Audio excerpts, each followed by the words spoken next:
নমস্কার বন্ধুরা, আমার রান্নাঘরে আপনাদের সবাইকে স্বাগত। আজ আমার রান্নাঘরে বানানো হচ্ছে বাঁধাকপির তরকারি। আমরা ছোটোবেলায় এটা খেতাম মুড়ি দিয়ে, সেটাই আজকে আমি খাবো। অনেক দিন পর প্রায় বলতে পারেন খাচ্ছি, তো সেটাই আপনাদের সাথে শেয়ার করছি। এখানে নিয়ে নিয়েছি মুড়ি আর নিয়ে নিয়েছি বাঁধাকপি। তো বাঁধাকপিটা কী করে বানিয়েছি সেটাই আমি আপনাদের দেখাবো। ছোটোবেলায় যখন আমরা কলেজ আর স্কুল থেকে আসতাম না, আমার মা অনেক সময় রুটি করে দিতে পারতেন না, তো তখন এইভাবে আমরা খেয়েছি আর খেতে বেশ ভালোই লাগতো, মন্দ লাগতো না। আপনারা কে কে খেয়েছেন এভাবে অবশ্যই জানাবেন। এখানে নিয়ে নিয়েছি বাঁধাকপি, কেটে নিলাম আলু, টমেটো আর নিয়ে নিয়েছি মটরশুঁটি। কড়াইয়ের মধ্যে দিয়ে দিলাম তেল, তেলের মধ্যে দিয়ে দেবো একটু পাঁচফোড়ন আর দিয়ে দিলাম একটা শুকনো লঙ্কা। এরপরে আলুগুলো দিয়ে দেবো। আলু আপনাদের পছন্দ মতন দেবেন, কেউ বেশি আলু পছন্দ করেন আবার কেউ কম। তো আমি এখানে মিডিয়াম সাইজের দুটো আলু দিয়েছি, নুন হলুদ দিয়ে ভালো করে ভেজে নেব। আর কি কি মশলা নিয়েছি সেটা দেখিয়ে দিন। নিয়ে নিয়েছি জিরে আর আদা বাটা, আর নিয়ে নিয়েছি এটা কাঁচা লঙ্কা বাটা, আর এটা নিয়ে নিয়েছি কাশ্মীরি লঙ্কা বাটা। এরপরে দিয়ে দেবো জিরে আদা বাটা, আর দিয়ে দেবো কাশ্মীরি লঙ্কা বাটা, আর দিয়ে দেবো কাঁচা লঙ্কা বাটা, খুব সামান্য। এটা একদম নিরামিষ করব, আর এটা খেতে ভীষণ ভালো লাগে। আর আমি তো এভাবে মুড়ি দিয়ে খাই, অসাধারণ লাগে। সামান্য জল দিয়ে দিলাম, তাহলে মশলাটা খুব ভালো করে ভাজা যাবে। দিয়ে দিলাম একটা টমেটো, আর একটু ভালো করে কষিয়ে নেব। দিয়ে দিলাম দুটো তেজপাতা। এটা কষানো আমার হয়ে গেছে। এরপরে বাঁধাকপিগুলো দিয়ে দেবো।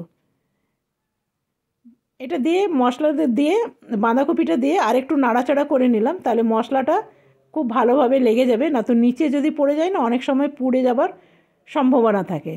সব বাঁধাকপিগুলোই আমি দিয়ে দিলাম এখানে। এরপরে আরেকটু ভালো করে খুন্তি দিয়ে মিলিয়ে নেব। এভাবে বানিয়ে দেখবেন, অসাধারণ লাগে। আর আমি না কখনো কখনো রাত্রেও এভাবে বাঁধাকপি দিয়ে মুড়ি অনেকবার খেয়েছি, আর ভীষণ ভালো লাগে। দিয়ে দিলাম কভার, তবে দেখছি অনেকখানি জল আছেই। আর দিয়ে দিলাম দুখানা লঙ্কা, আর দিয়ে দিলাম এখানে মটরশুঁটি। দেখছেন কতটা জল আছে, আপনাকে আমি দেখাই, অনেক জল আছে। তো এই যে দেখছেন, জলটা শুকাতে একটু সময় লাগবে, সেই জন্য দিয়ে দিতে হবে আরেকবার কভার। আবার কিছুক্ষণ পর ফিরে এলাম, দেখলাম জলটা একদম শুকিয়ে গেছে, আর বাঁধাকপিটাও একদম আমার রেডি হয়ে গেছে। আলুগুলো সেদ্ধ হয়ে গেছে। আলুগুলো একবার দেখে নিই, তাও দেখলাম একদম সেদ্ধ হয়ে গেছে, খুব সুন্দর নরম হয়ে গেছে। আর খুন্তি করে চাইলে না এটা আরেকটু টুকরো টুকরো করে দেবেন, তাহলে বেশ ভালো লাগবে। বাঁধাকপিতে চিনি কিন্তু অবশ্যই অল্প অল্প হলেও দেবেন, তাহলে বাঁধাকপিটা খুব সুন্দর টেস্ট আসে।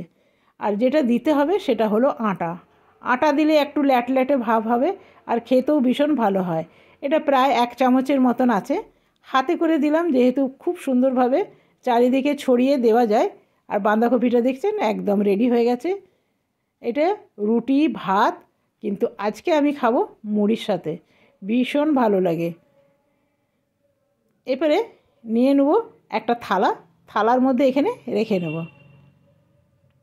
আপনারা এভাবে বাঁধাকপি বানিয়ে দেখবেন, নিরামিষ বাঁধাকপি ভীষণ ভালো হয়।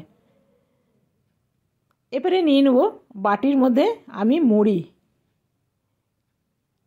তবে তরকারিটা অবশ্যই ঠান্ডা হতে হবে, না তো মুড়িগুলো একদম মিয়ে যাবে। তো একটু বেশি করে একটু তরকারি লাগে। আর এখন তো বাঁধাকপি অনেক বাজারে অ্যাভেলেবল, সস্তাও আছে। এইরকম মুড়ি খেয়ে দেখবেন, রাত্রে যদি রুটি খেতে মন না করে, ভাত না খেতে মন না করে, তাহলে এই রকম মুড়ি খাবেন। নিয়ে নিয়েছি সাথে দুটো মূলো, আমার বাড়ির মূলো এগুলো। আরেকটু আমি উপর থেকে তরকারি দিয়ে দেবো। তো বন্ধুরা, কেমন লাগলো অবশ্যই জানাবেন।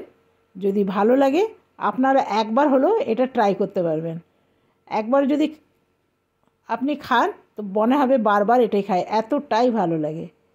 তো চলুন আজকের মতন এখানেই শেষ করলাম। কালকে আসবো নতুন ভিডিও নিয়ে। আপনারা সকলে ভালো থাকবেন, সুস্থ থাকবেন।